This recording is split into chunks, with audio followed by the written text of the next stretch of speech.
Hi guys, imagine you are standing on the Palatine Hill, and the air is so still you can hear the heartbeat of an empire.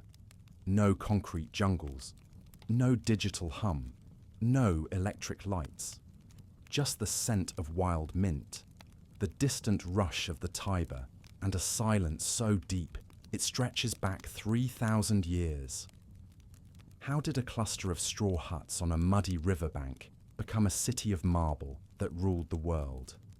The truth is, Rome wasn't just built on stone and steel. It was built on fire. The fire of the hearth, the fire of ambition, and the fire that burned in the hearts of people who refused to be forgotten. Every road led here. Every sunset witnessed a new monument rising toward the gods. And every Roman knight, from the humble sheepfold to the gilded imperial palace, held a quiet secret about how to find rest in a world that never stopped moving. Tonight, you aren't just a student of history, you are a guest of the ages. You will walk the dirt paths of the first kings. Feel the cool, smooth marble of the great forum under your hand.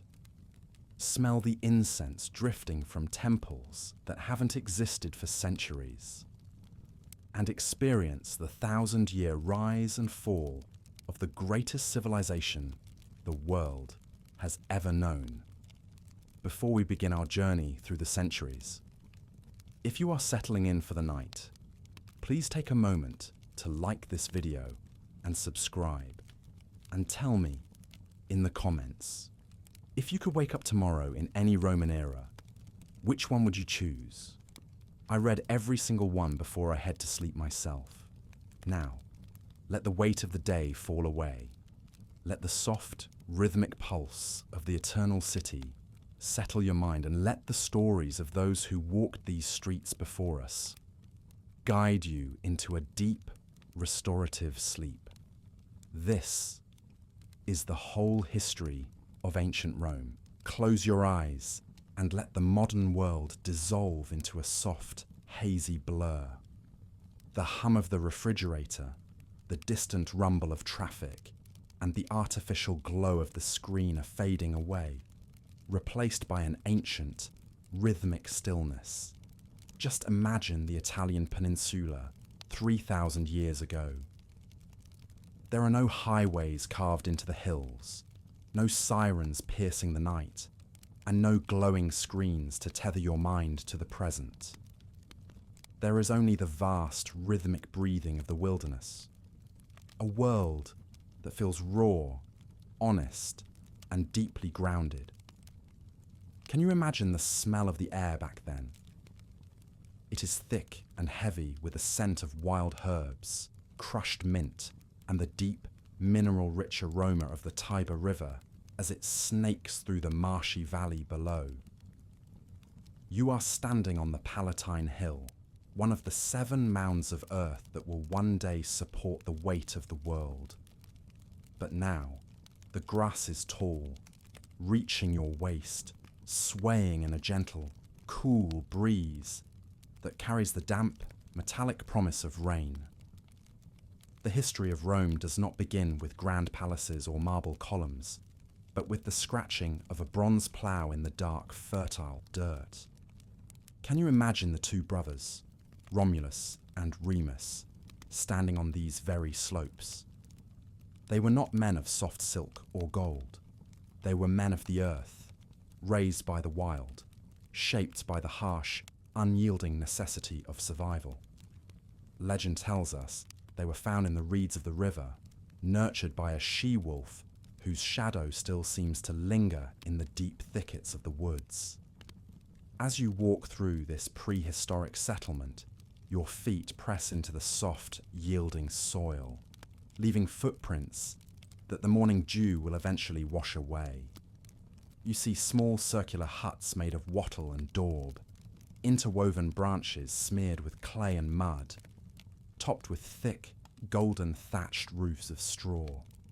The air is quiet, broken only by the rhythmic, hollow thud of a stone axe in the distance, and the soft, repetitive bleating of sheep grazing on the slopes of the Aventine. Just imagine the life of these early settlers. They were Latins and Sabines, people whose world was defined by the boundary of their village and the cycle of the sun. History tells us that Romulus traced a furrow with a bronze plough to mark the sacred boundary of his city, the Pomerium. Can you imagine the intensity and focus in his eyes as he claimed this land from the silence of time? To cross that line was a matter of life and death, for the boundary was not just a wall, but a spiritual pact with the earth itself. In these early days, every Roman was a farmer, and every farmer was a protector of the hearth. There was no professional army, only men who put down the hoe to pick up the spear when the shadows grew long. Deep detail exists in the quiet way they lived their lives. As evening falls, you see the women of the village gathering around a communal fire, grinding emmer wheat between two flat stones. The sound is a low, comforting grit, the soundtrack of survival. They ate simple porridges, a thick pulse known as pulse, flavoured with local honey, wild salt, and perhaps a few gathered olives. They did not eat for pleasure, but for the strength to face the rising sun. Just imagine the spiritual weight of their world. These early Romans looked to the sky not for beauty, but for omens. They watched the flight of birds, the augury, believing that the direction of a hawk's wing could reveal the will of the gods. They lived in a world where every tree had a spirit and every stream had a voice. You sit by a small fire outside one of the thatched huts. The wood pops and hisses, releasing a spray of orange sparks into the purple twilight. A comforting ancient sound that has remained unchanged for thousands of years.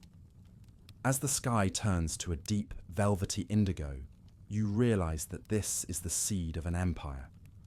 It is a fragile thing, resting in the quiet dark of the Italian night. The Tiber flows nearby, a silent witness to the beginning of a story that will span 1,000 years. You feel the cool air of the valley settling over the hills, and the warmth of the fire on your face. There is no hurry here, no deadlines, no noise, just the slow, steady pulse of a village becoming a city. The men return from the fields, their shoulders heavy with the day's labour. They lead the oxen into the enclosures, the wooden gates creaking on leather hinges. Can you imagine the texture of their clothing? It is rough, undyed wool, smelling of wood smoke and sweat. It is the clothing of people who are part of the landscape, not separate from it. They gather in their huts, the smoke from the hearths rising through small holes in the thatch to join the mist rolling off the river. As you lean back against the cool clay wall of a hut, you hear the distant howl of a wolf from the darker forests of the Capitoline. It is a reminder of the wild roots of this place. The Romans believed they were descendants of Mars, the god of war, but also of the quiet domestic gods of the cupboard and the doorway. They were a people of balance, fierce in defense, but devoted to the peace of the home. Just imagine the flickering light inside the hut. There are no tables or chairs, only mats of woven reeds and simple wooden stools. In the corner, a small flame burns before a crude clay image of the Lares, the spirits of the ancestors. They believed their grandfathers were still with them, watching over the grain and the fire. This sense of continuity gave them a strength that marble could never provide. It was a foundation of the soul. The rain begins to fall now, a soft, persistent patter against the straw above your head. It cools the earth and settles the dust of the day. The smell of wet stone and thirsty soil rises to meet you. In this moment, there is no Rome of the Caesars, no Colosseum, no legions. There is only the rain, the fire, and the hill. Can you feel the weight of your own limbs becoming heavy, sinking into the soft floor of the hut? Your breath begins to match the slow, rhythmic drip of the eaves. The pomerium, the sacred line Romulus drew, is not just a boundary of land, but a boundary of the mind. Within it, there is order. Outside, there is the wild. Tonight, you are within the circle. You are safe. You are grounded in the very first moments of the Roman story. The bronze plough is leaning against the wall, its work done for the day. The oxen are still. The village is asleep. Can you imagine the dreams of these first Romans? They didn't dream of world conquest. They dreamed of rain for the wheat, health for the cattle, and the safety of the hearth. And yet, the ambition was there, silent and dormant, like the heat in the dying embers of your fire. It was an ambition born of the hills, a desire to turn the wild into a garden, and the garden into a city. As the night deepens, the mist from the Tiber rises higher, draping the Palatine in a soft, white shroud. The stars above are bright and piercing, unobstructed by the lights of a future world. You are looking at the same constellations that Romulus saw, the same patterns that guided the first shepherds across these slopes. The universe feels vast, yet intimate. You are drifting now, moving further away from the modern world and deeper into the prehistoric night. The sound of the river is a constant, low-frequency hum, a lullaby for a civilization in its cradle. The fire has burned down to a deep, pulsing crimson. Each breath you take is slow and deliberate, drawing in the ancient, clean air of the hills. This is where it all began. Not with a bang, but with a quiet, persistent scratching at the earth. The she-wolf's shadow is long, but it is protective. The Roman story has started, and you are part of its first, quietest chapter. The darkness is not empty. It is full of the potential of 1,000 years. But for now, that potential is at rest. The hills are quiet. The river is steady. And you are falling deeper and deeper into the peace of the Palatine. As the generations pass, the village on the hills begins to knit together, the thatched huts giving way to more permanent structures of timber and stone. Can you imagine the transition as the early kings are cast out and the people take the mantle of power for themselves? The Republic is born not in a burst of light or a single day of celebration, but in a slow, disciplined grinding of stone against stone. You are now standing in the early Roman Forum, and the air here feels different than it did on the wild Palatine. It is no longer a marshy lowland where the Tiber overflows its banks. It has been drained by the Cloaca Maxima, a monumental feat of early engineering. Just imagine the labour involved in digging those deep channels, lining them with heavy stone to reclaim the earth from the swamp. Because of this, the heart of the city is now solid, stable ground. The atmosphere here is one of gravitas. It is a word that describes the weight of a Roman soul. Serious, dutiful, and unyielding. You feel it in the way the people walk. They do not hurry. They move with the steady pace of people who know that their laws will outlive their lives. Can you imagine the sight of the first Senate house, the Curia, where men in simple wool togas sit on wooden benches? There is no gold here yet, no extravagant jewels, no purple silk. The wealth of Rome in this era is found in the character of its citizens and the fertility of their lands. You feel the rough, heavy texture of a toga against your skin. It is made of undyed, hand-woven wool, smelling slightly of lanolin and the wood smoke of a domestic hearth.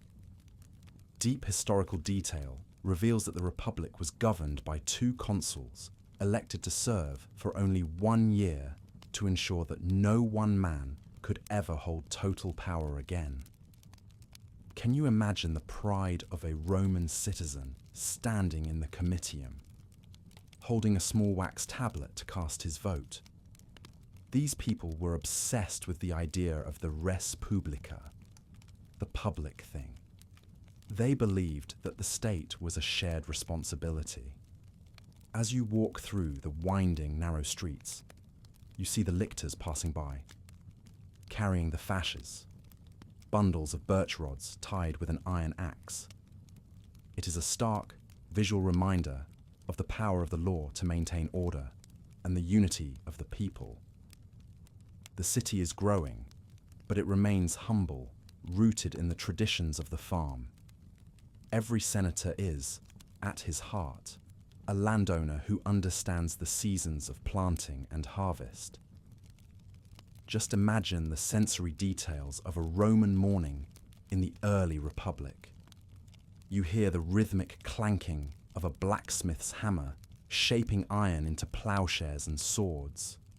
You smell the aroma of freshly baked libum, a sacrificial cake made of flour, cheese, and egg. Topped with bay leaves, the city is a masterpiece of organized effort. Can you imagine the struggle between the orders, the patricians, the old aristocracy, and the plebeians, the common people? This was not a war fought with swords, but with words and withdrawals. History tells us of the secessio plebis, when the common people simply walked out of the city and sat on the Aventine Hill, refusing to work until their rights were protected. Just imagine the silence in the forum, when the bakeries closed and the shops were shuttered. It was through this quiet, stubborn resolve that the office of the tribune was created, a protector for the people. You walk through the streets and see a tribune standing near the rostra, his door always open, day and night, a symbol that the law belongs to everyone. At night, the focus shifts back to the family. Can you imagine the interior of a Roman domus during the Republic? It is a place of shadows and flickering light. In the center of the main room, the atrium, there is an opening in the roof called the compluvium, designed to catch rainwater in a stone pool below. You hear the soft, rhythmic dripping of water against the stone, a natural metronome for the evening. Every family gathers around the lararium, the household shrine. Here, they honor the manes, the spirits of their ancestors. They believe that the dead were never truly gone. They were the invisible guardians of the home. You see a father placing a small portion of the evening meal before the shrine, a simple offering of grain and wine. The discipline of the Republic was forged in these quiet moments.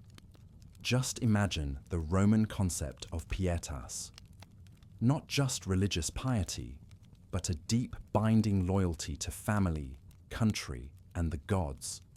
It was this sense of duty that allowed them to survive the early wars against their neighbors, the Etruscans and the Volscians. When the call to arms came, the farmer would hang his plough on the wall, take up his shield, and march. There was no professional soldiering yet. They fought for their own fields and their own children. Can you imagine the weight of a bronze scutum shield on your arm as you stand in the phalanx? The air is thick with the scent of leather and oil. As the sun sets over the Capitoline Hill, the temples of Jupiter, Juno, and Minerva cast long, protective shadows over the forum. The city is settling into a deep, well-earned rest. You feel the cool evening breeze blowing in from the sea, carrying the scent of salt and pine. The Roman Republic is like a young oak tree. Its roots are deep in the soil and its bark is thick and scarred, but it is growing stronger with every passing season.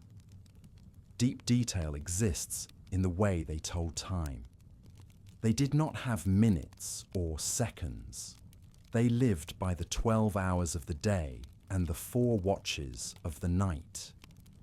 You hear the distant call of the night watchmen, the vigiles, as they begin their rounds through the neighborhoods.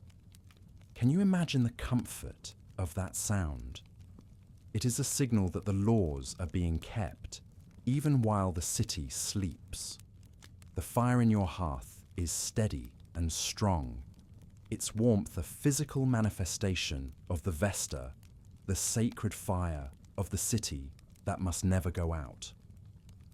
You are drifting now, the complexities of the Republic's politics fading into the background.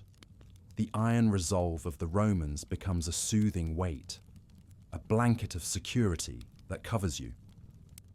The sounds of the day, the clinking of iron, the murmuring of the Senate, the splashing of the rainwater, all blend into a single, low-frequency hum. Your breath is deep and rhythmic.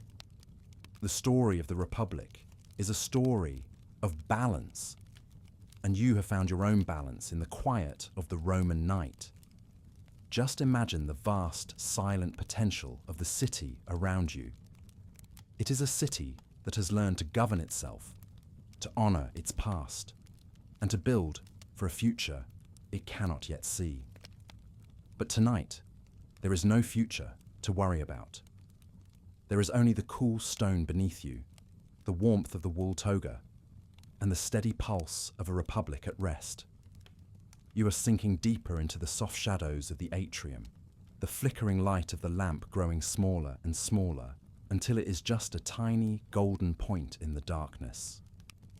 Sleep comes easily here, in a land governed by order and duty. The hearth is warm, the city is safe, and the history of the Republic continues in the quiet dreams of its people. The air shifts now, growing saltier and sharper as we leave the safety of the 7 hills behind. Can you imagine the horizon of the Mediterranean as it appeared over 2,000 years ago?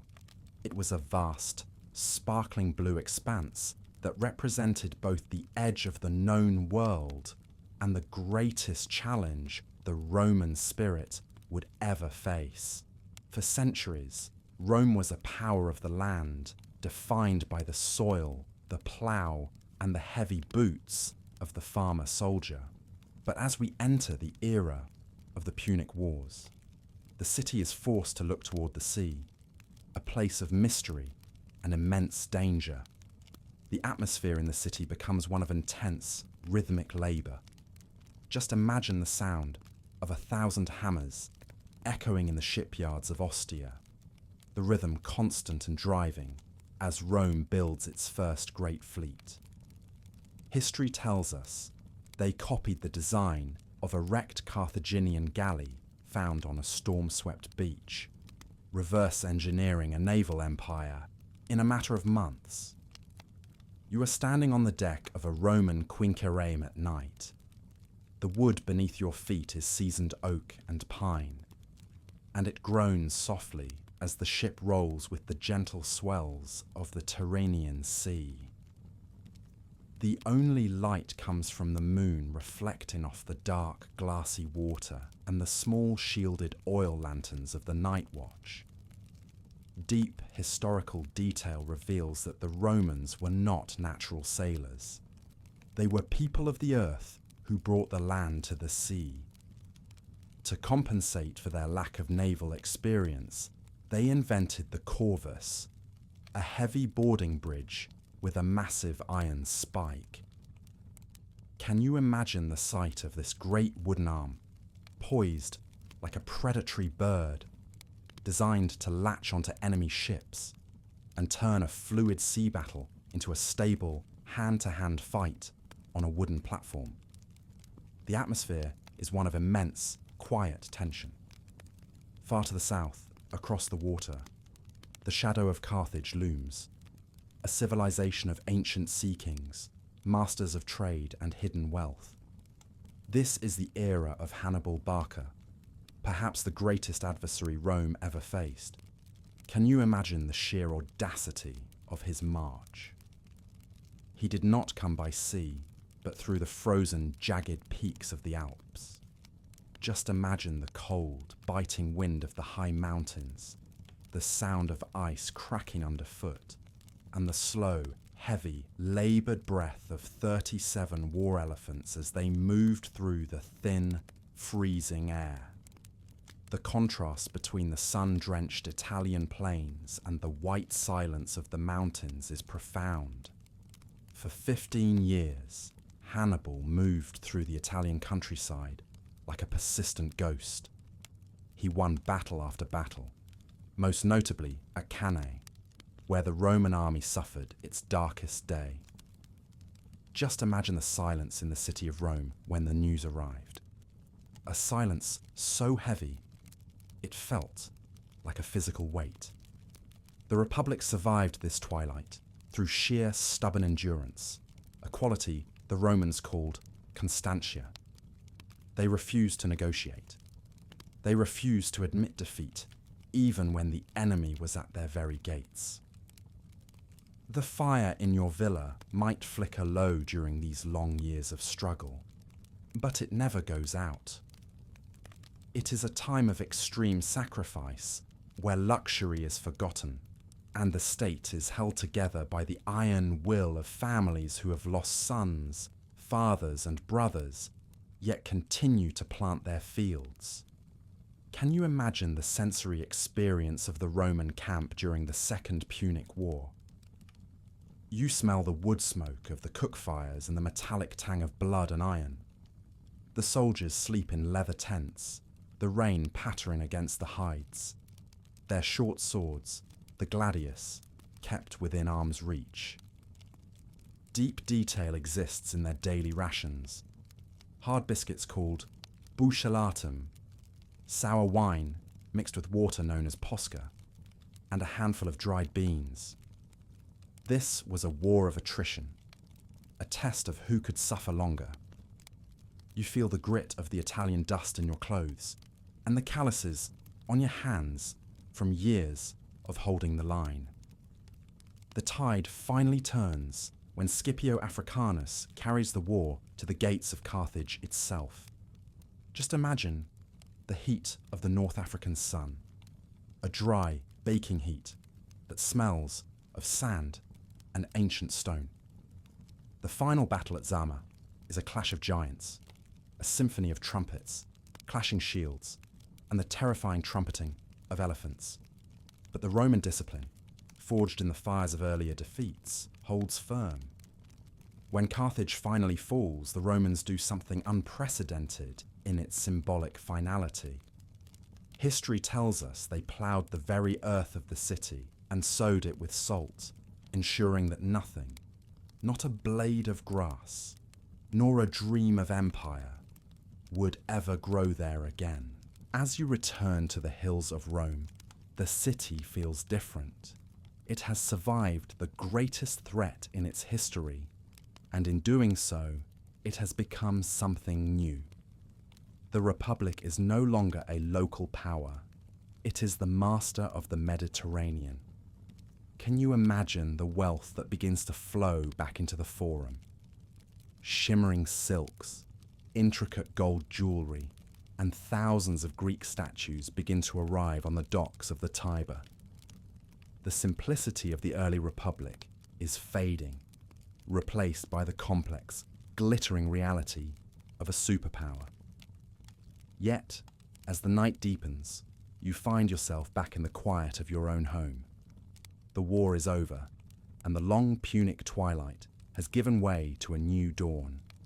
The fire in your hearth is steady, fed by the wood of Italian oaks.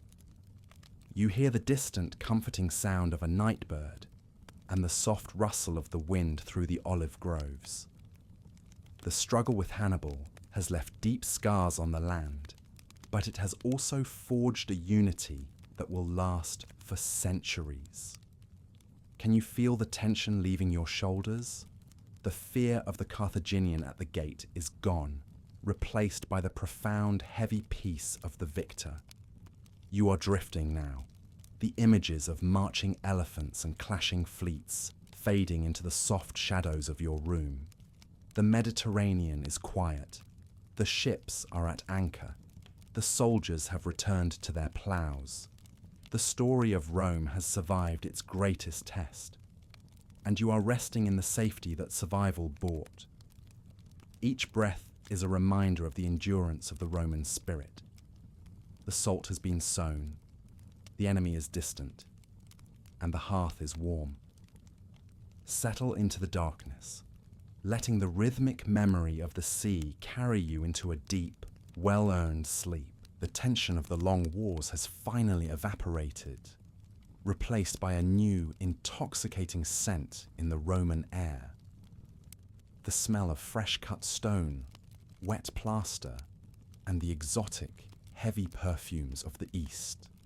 Can you imagine the transition as the rugged republic begins to clothe itself in the riches of the conquered world?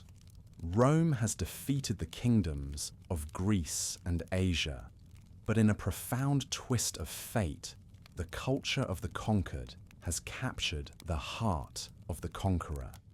You are walking through the city during the 2nd century before the Common Era, and the world feels significantly more refined, more intentional, and vastly more beautiful. The rough, scratchy brown wool of the old days is being replaced by linens dyed in deep madders, soft ochres, and the first hints of expensive Tyrian purple. Just imagine the sight of the first grand marble temples rising among the crowded leaning houses of brick and timber.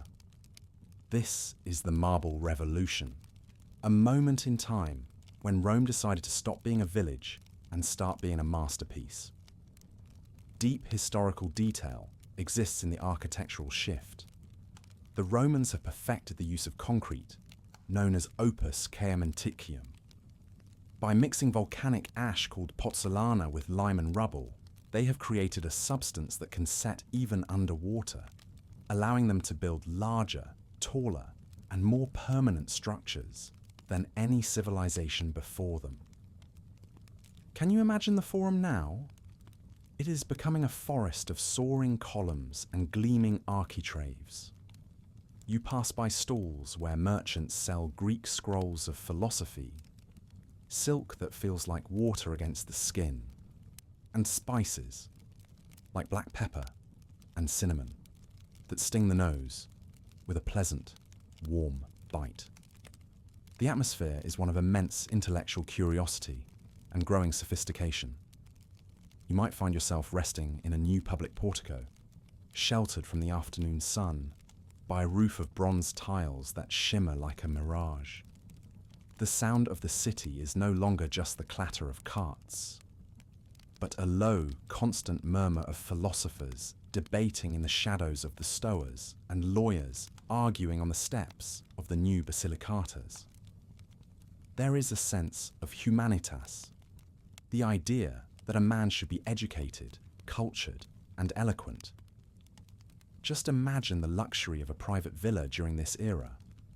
You walk through the fosses, the narrow entrance, into a garden that feels like a sanctuary.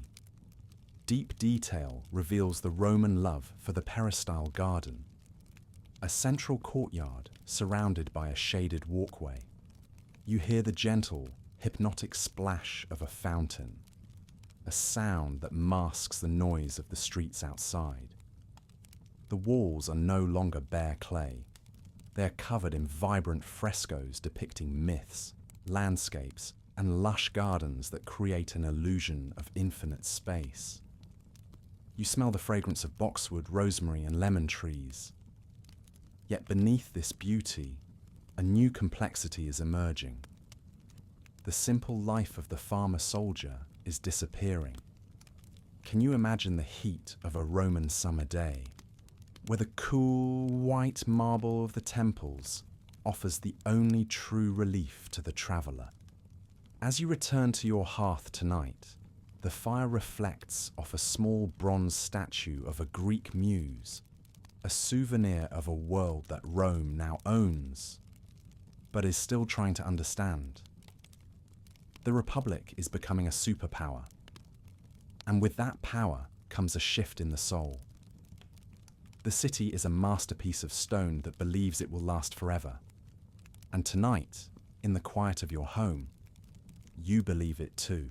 The air tonight feels heavy, charged with a strange electric stillness that makes the hair on your arms stand up. Just imagine the northern borders of Italy, where the cold, shallow waters of the Rubicon River ripple over smooth, dark stones. It is a winter night in the year 49, before the Common Era.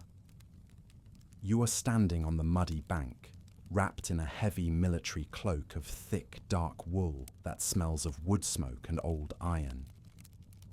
The only sound is the rhythmic clinking of iron mail and the low, steady breathing of the veterans of the 13th Legion. These are men who have spent a decade in the wild, untamed forests of Gaul, their skin toughened by the sun and scarred by the mountain frost. Can you imagine the figure of Julius Caesar standing by the water's edge? He is not a man of marble or myth tonight. He is a man of flesh, bone, and impossible ambition. Deep historical detail reveals that the Rubicon was a sacred boundary. To cross it with an army was the ultimate act of treason, a declaration of war against the Senate and the very Republic itself. There is a profound, aching silence as Caesar gazes across the stream toward the road that leads to Rome. The torches, held by the soldiers, cast long, flickering shadows that dance across the black surface of the water, like the ghosts of the old Republic. "The die is cast," he whispers, and the sound of his voice is soft, almost lost to the rushing of the river. As you step into the water with the Legion, the cold is sharp and biting, soaking into your leather boots. Can you imagine the shift in the world's soul at that moment? The old ways of balanced power and ancient tradition are being swept away by the current.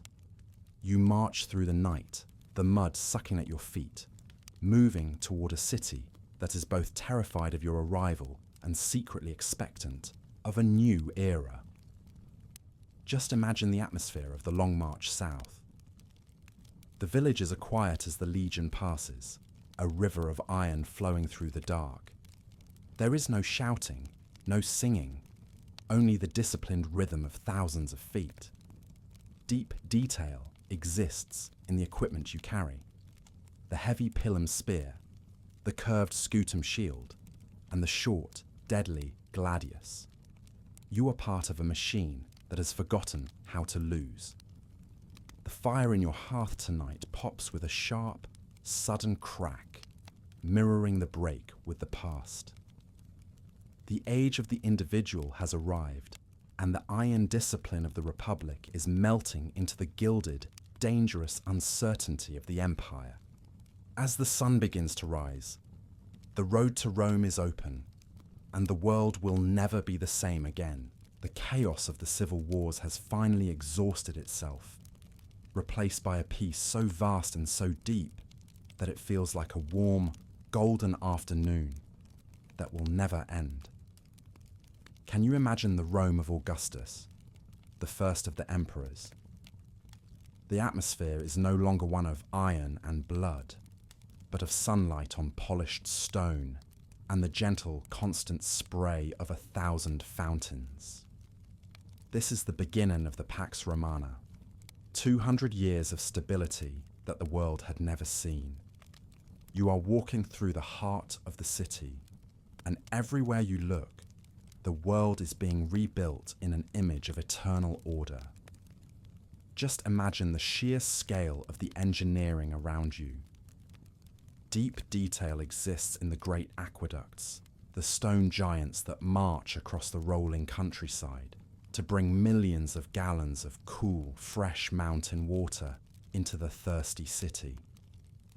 You stand in the shadow of a public bathhouse, the thermae, where the air is thick with the relaxing scent of cedarwood, eucalyptus, and expensive, scented olive oils. You hear the sound of the city, a harmonious low-frequency drone, the splashing of water, the soft murmur of thousands of people in the markets, and the distant rhythmic chanting of priests in the white-walled temples. The empire has reached its noon. Can you imagine a world where a merchant can travel from the scorching deserts of Egypt to the rainy green hills of Britain using a single coin and a single set of laws? You find yourself in the great forum of Augustus, surrounded by silent statues of heroes and the gleaming, brilliant white marble of the Temple of Mars. The atmosphere is one of immense security. Life is predictable, governed by the steady pulse of the grain doles and the spectacular, colourful games in the arenas. Just imagine the quiet moments of this golden age. You sit on a stone bench in a shaded park, watching the light filter through the leaves of a plane tree. The air is still, carrying only the faint scent of baking bread and the dust of sun-drenched stone. Deep historical detail tells us that Augustus found Rome a city of brick and left it a city of marble. You feel the smoothness of that marble beneath your hand, a physical manifestation of a world at peace. As you rest in the shade, listening to a poet recite verses about the glory of the Roman spirit, you feel a sense of profound stillness. The fire in your villa burns with a steady, golden flame. It is a time of resting, of building, and of finally enjoying the fruits of 1,000 years of struggle. The sun is high. The borders are secure. And for a few centuries, the world is at rest. As the sun begins its long, slow descent over the western horizon of the empire, a different kind of beauty takes hold. A beauty defined not by the raw energy of conquest, but by the deep amber glow of a world that has reached its full maturity. Can you imagine the city of Rome under the soft, flickering light of 1,000,000 oil lamps?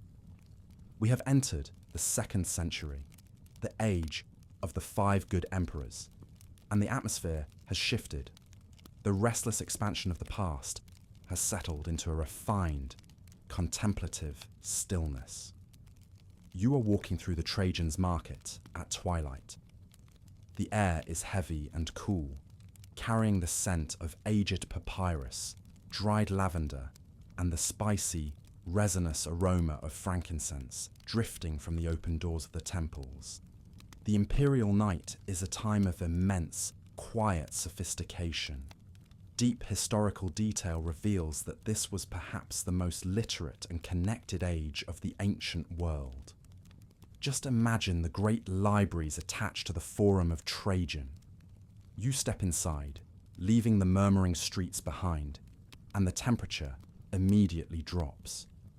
The thick stone walls, lined with marble, keep the air as still and cool as a mountain cave. Rows upon rows of cedarwood niches hold thousands of papyrus scrolls, their edges smoothed by the fingers of scholars who have spent lifetimes in these halls. The only sound is the rhythmic scratch of a reed pen on vellum and the distant, muffled chime of a bronze water clock, the clepsydra, marking the passage of a world that feels eternal. History tells us that during this era, the Roman mind turned inward. Can you imagine sitting in a quiet, shadowy courtyard, listening to the Stoic teachings of Marcus Aurelius? The fire in your villa tonight is no longer a roaring flame. It is a steady, glowing bed of coals that provides a soft, pulsing light. There is a sense of humanitas, a belief in the shared dignity and reason of the human experience. You feel the smoothness of a silk robe against your skin, a luxury that has travelled for years across the Silk Road through deserts and mountain passes, just to reach the shops of the Sobura. The city has become a living museum, a place where every corner holds a masterpiece and every street corner tells a story of the gods. Just imagine the sensory detail of a Roman library at midnight. The smell of the cedarwood presses is faint but persistent, a natural repellent for the insects that might dare to touch the scrolls of Virgil or Horace. The floor is a mosaic of geometric patterns, white, black, and deep red stones that feel cool beneath your feet. You are surrounded by the sum total of human knowledge, from the geometry of the Greeks to the astronomical charts of the Babylonians. The atmosphere is one of profound security. The borders are thousands of miles away, and here, in the heart of the world, there is nothing to do but think, read, and rest.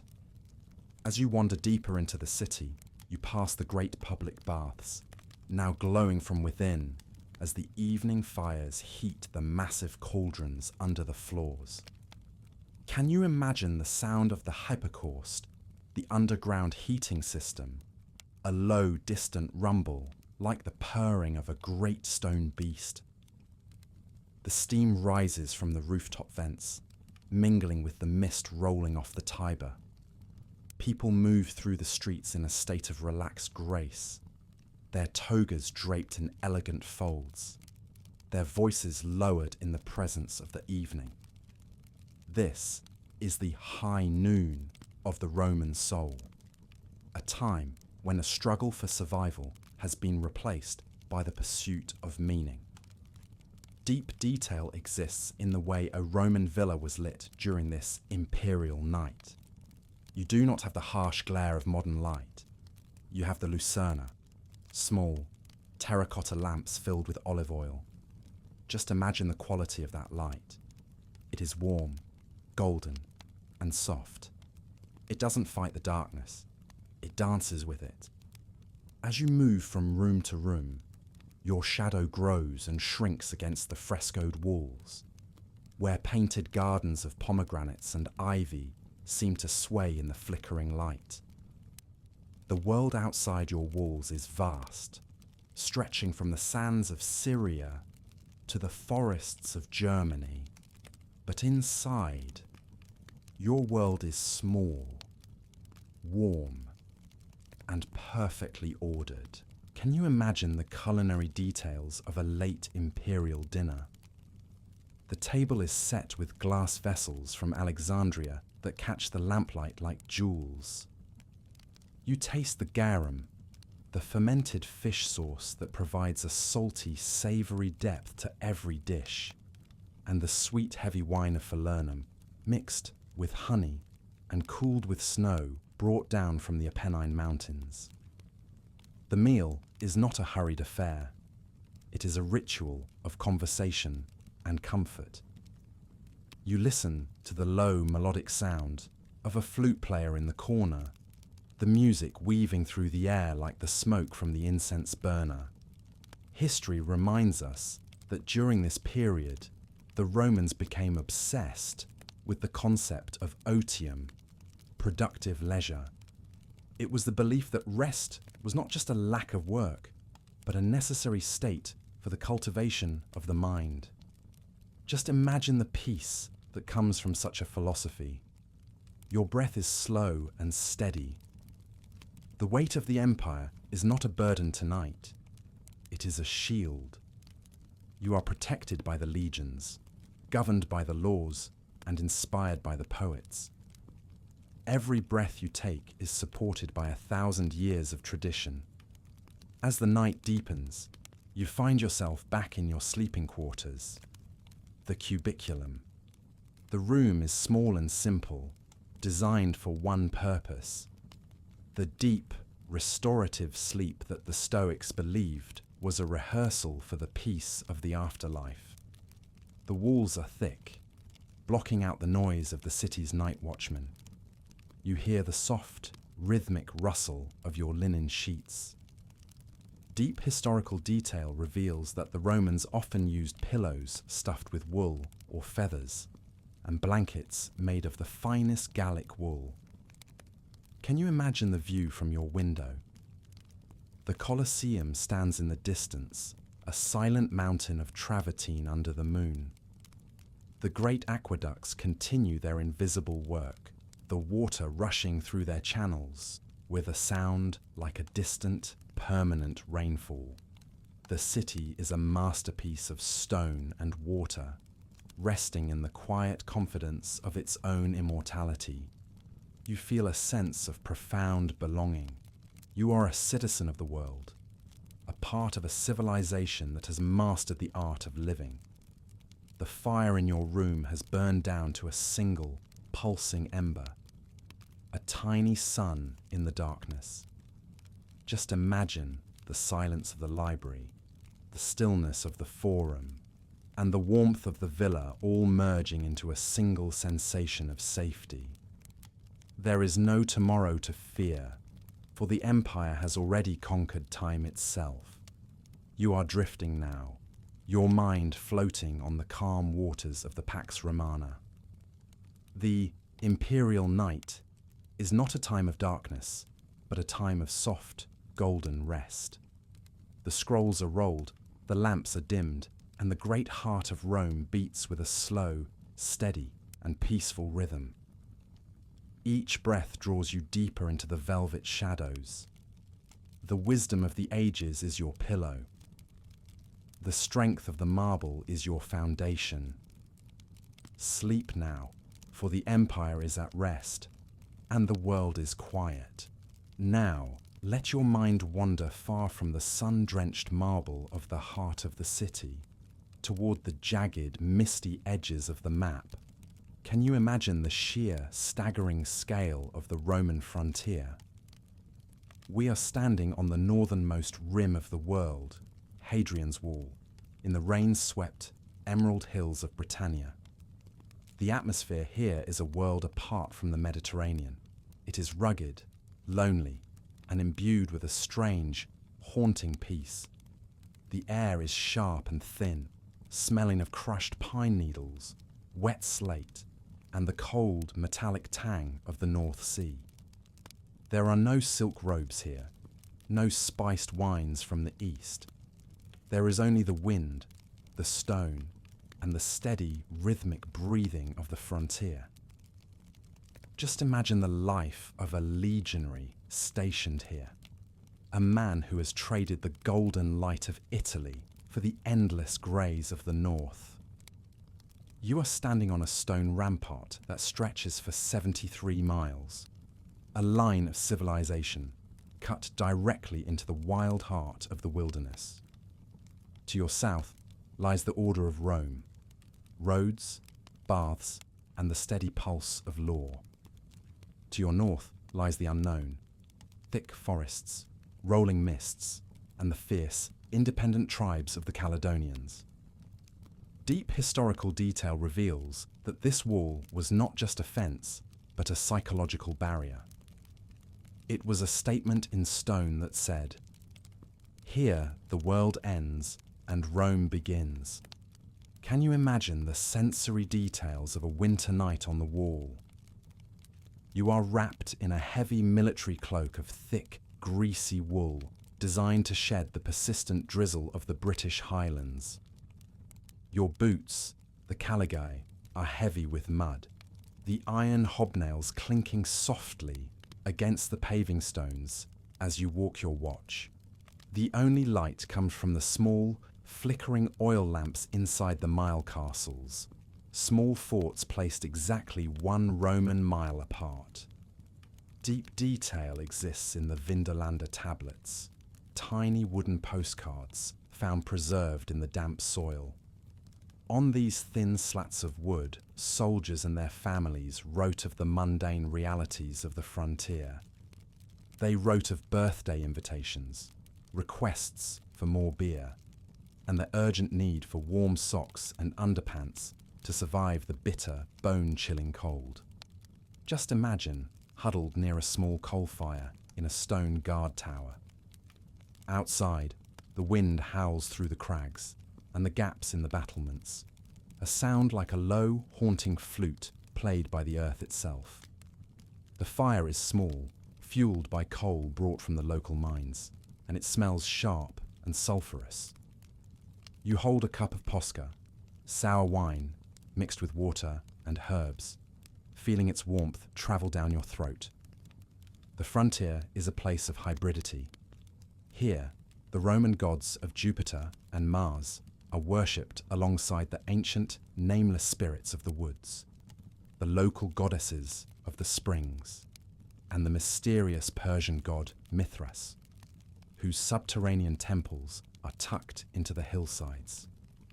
Can you imagine the silence of the woods beyond the wall?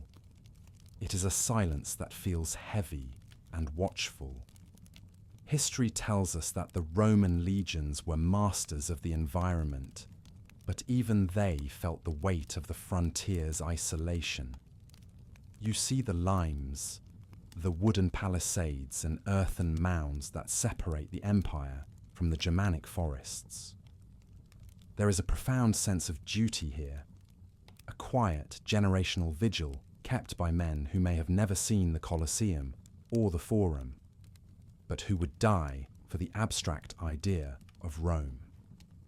They are the guardians of the threshold, the men who hold the line so that the libraries in the south can stay open. Deep historical detail reveals that these frontier forts were not just military outposts, but small, bustling towns. Just imagine the Vicus, the civilian settlement that grew up outside the fort walls. Here, the families of the soldiers lived, alongside merchants, blacksmiths, and tavern keepers. You hear the rhythmic clinking of a blacksmith's forge as he repairs a broken shield boss, and the low, melodic chatter of the local Celtic tongue mix in with the disciplined Latin of the garrison. The smell of baking bread drifts from the communal ovens, a warm, yeasty scent that reminds every man of home, even if home is a place they haven't seen in 20 years. Just imagine the texture of life in the barracks. The rooms are small, shared by 8 men, a contubernium. They sleep on simple wooden bunks, the air thick with the smell of leather, wood smoke, and damp wool. There is a profound sense of brotherhood here. They eat together, train together, and keep the fire burning together. They carve their names into the stone walls, a small act of defiance against the vastness of time. You feel the smoothness of the stone under your hand, worn down by the touch of thousands of soldiers over the decades. Can you imagine the signal fires that would leap from tower to tower across the hills? In a world without wires or screens, light was the only way to communicate across the miles. On a clear night, you can see the tiny, orange pinpricks of light stretching into the distance, a chain of fire that connects you to the rest of the world. It is a comforting sight, a reminder that you are not alone in the dark. The wall is a living thing, a stone artery pulsing with the energy of the empire's defense. As the night deepens, the mist from the valleys rises, draping the wall in a soft white shroud that makes the stones look like they are floating in the sky. The stars above are bright and cold, the same stars that the scouts in the north are using to navigate the dark forests. You feel the immense, silent pressure of the wilderness, a world that is older and deeper than the laws of men.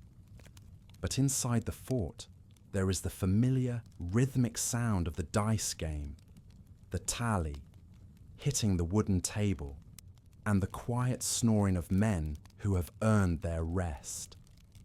History reminds us that the frontier was not just a place of conflict, but of trade. Can you imagine the local tribesmen coming to the gates to trade furs and amber for Roman glass and wine?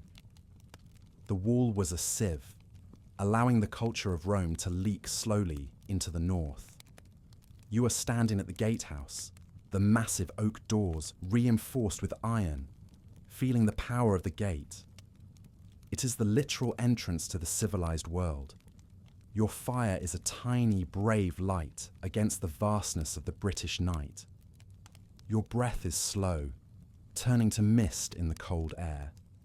The frontier is lonely, yes, but it is also a place of profound clarity. There is no clutter here, no distractions, only the mission, the stone, and the man next to you.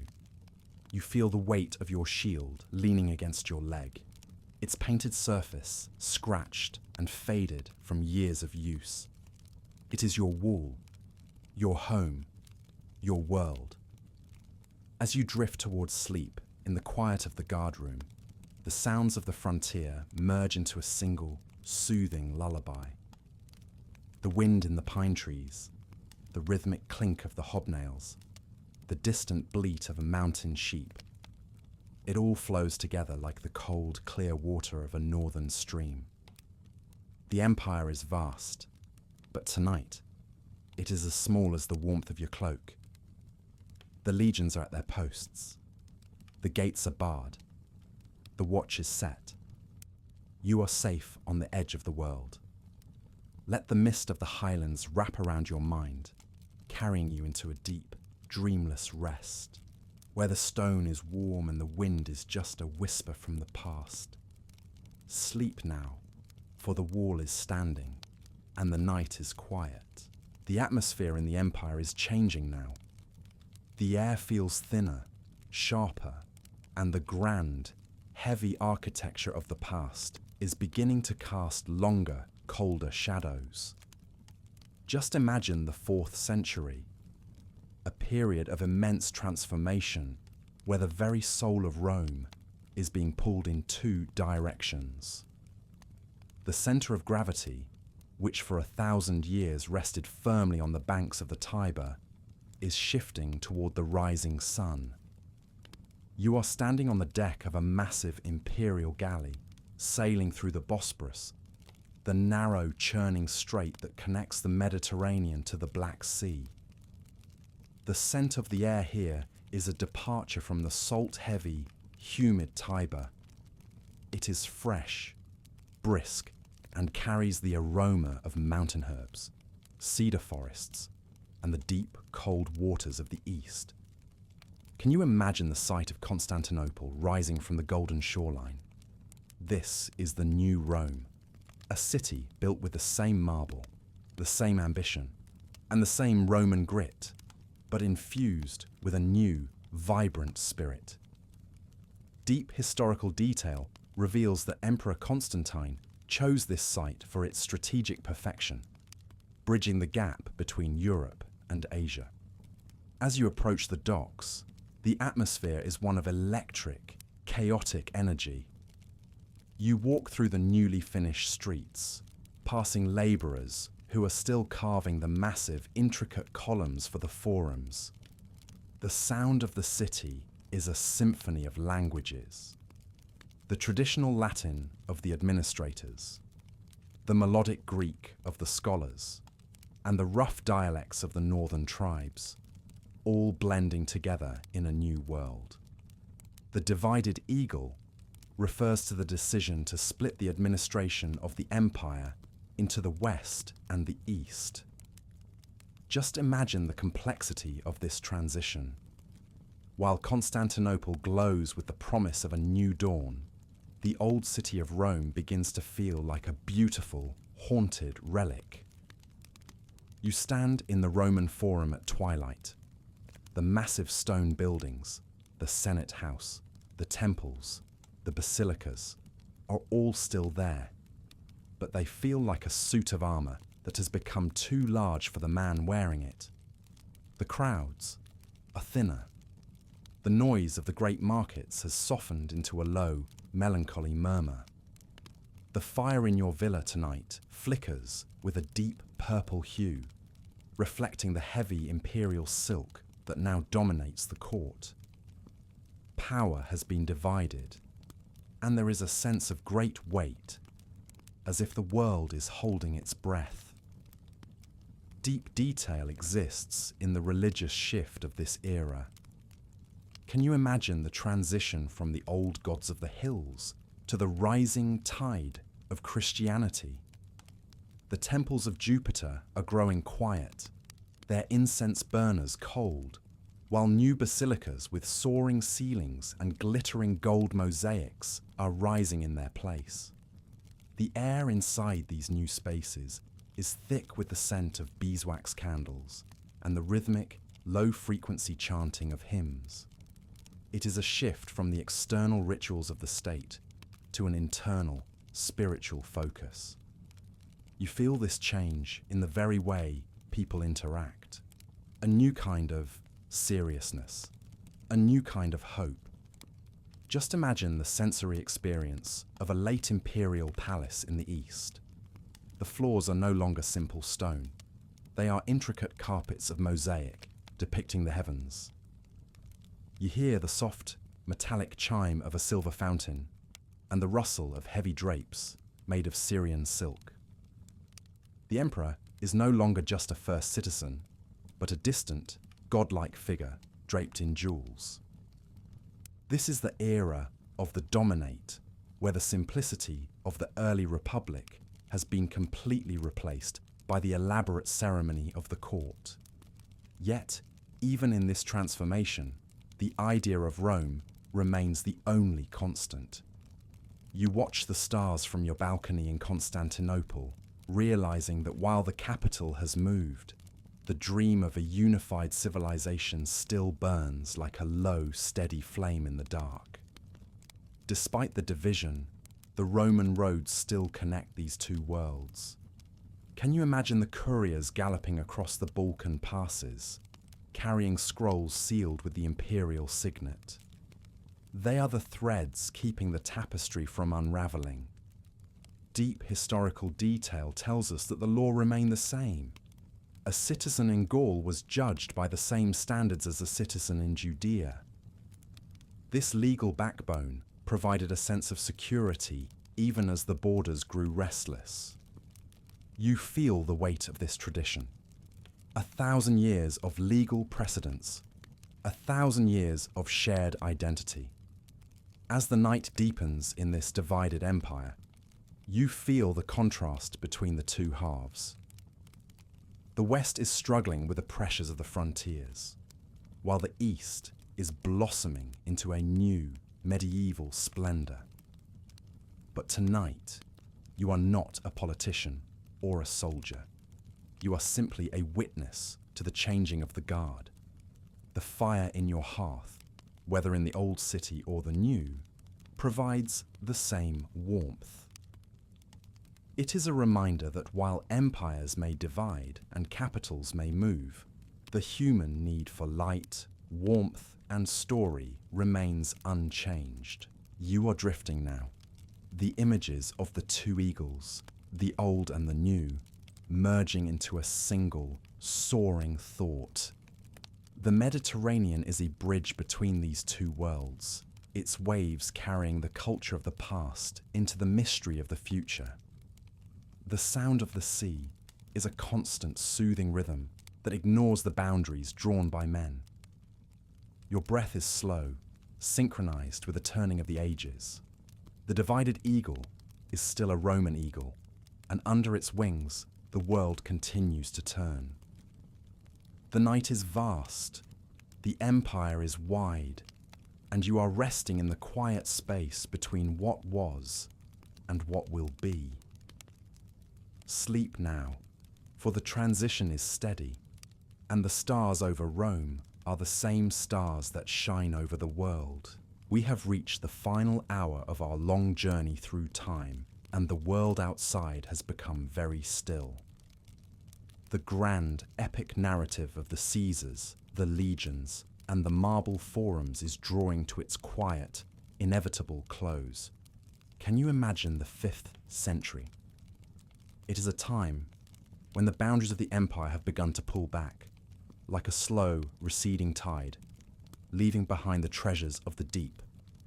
The atmosphere is no longer one of conquest, nor even of maintenance, but of preservation, transformation, and a deep, resonant memory.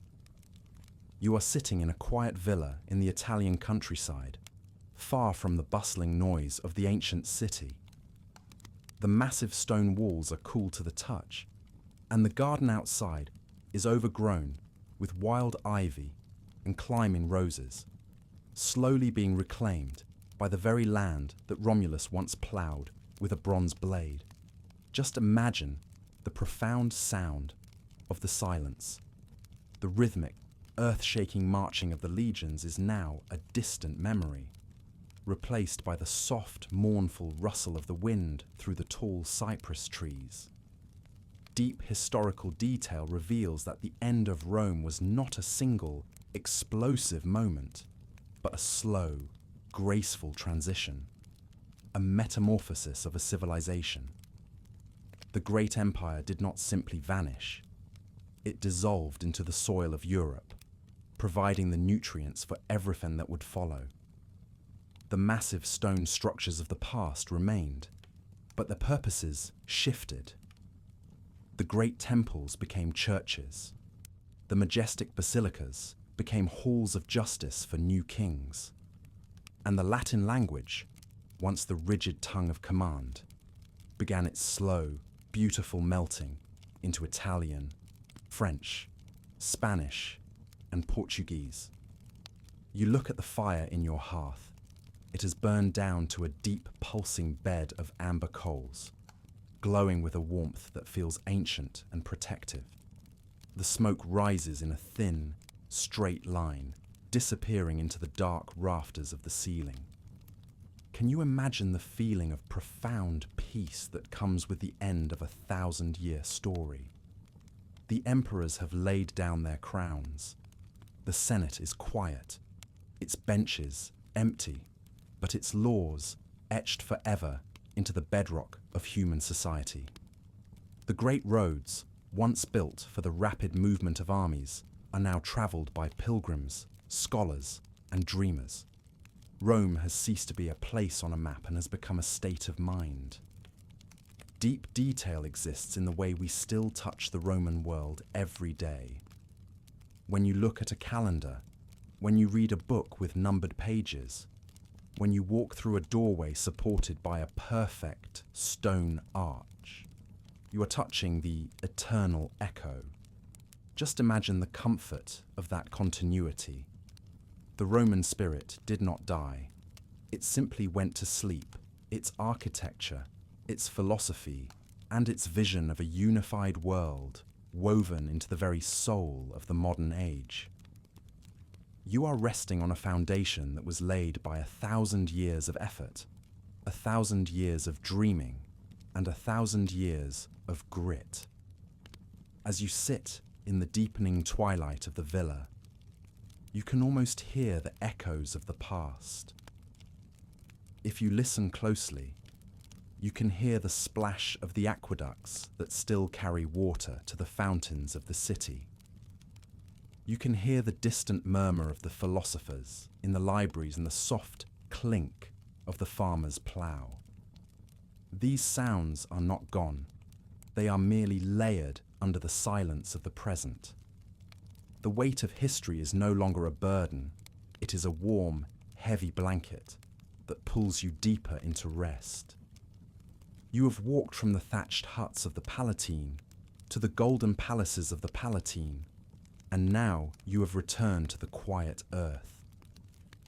Just imagine the stars above the villa tonight. They are the same stars that guided the first Roman shepherds and watched over the triumph of Augustus. They are indifferent to the rise and fall of empires, yet they provide a constant, shimmering canopy for the world. You feel a sense of immense, cosmic scale. yet you are tucked away in a place of absolute safety. The world is changing, yes, but the hearth is still warm. The walls are still strong. The night is still peaceful. History reminds us that the fall of Rome was actually a beginning. It was the moment the seeds were sown for the Renaissance, the Enlightenment, and the world you live in today. Every spark that rises from your fire is like a memory of a Roman achievement, a road built, a law written, a poem composed. They drift upward, glowing for a brief, beautiful moment before vanishing into the black velvet of the night. There is nothing left to do now but let go of the day. The journey is complete. The story is told. Can you feel the heaviness in your limbs? Your breath has slowed to a deep, rhythmic cadence, matching the slow, steady pulse of the earth itself. The emperors, the poets, the soldiers, and the citizens have all found their peace. And now, it is your turn. The eternal echo is a lullaby, a soft vibration in the air that tells you everything is as it should be. The world is quiet, the fire is low, the history of the world is settled, and your night is just beginning. As you drift into the final layers of sleep, imagine the city of Rome as it is tonight, a city of ruins and beauty, where the past and the present live side by side. The moonlight hits the white travertine of the Colosseum, making it glow like a fallen star. The Tiber flows on, silent and steady, carrying the shadows of the bridges toward the sea. The ghosts of the Caesars are at rest.